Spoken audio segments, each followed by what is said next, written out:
দেখেন কিন্তু দইন চালা গিয়েছে।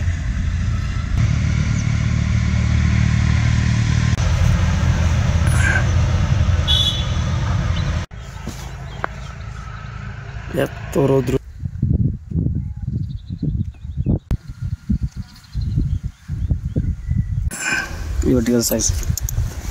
বাজার দরে আছে মিডিয়াম, ফলন ভালোই হয়েছে, আল্লাহ যা দিছে এত নিয়েটার না, দামও ভালো পাইছি। পিস করার মধ্যে করছি, আমার ফলাফল মোটামুটি ভালোই হয়েছে, কিন্তু খরার জন্য কম হইতে আছে রে। আর প্রায় 20,000 টাকার মতো খরচ হয়েছে।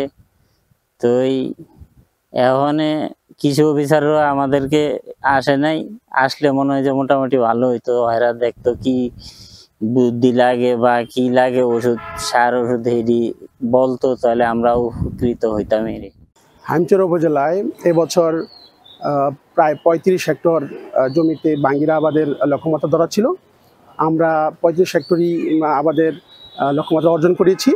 এবছর আবহাওয়া অনুকূলে থাকায় বাঙ্গির ফলন মাশাআল্লাহ অনেক ভালো হয়েছে।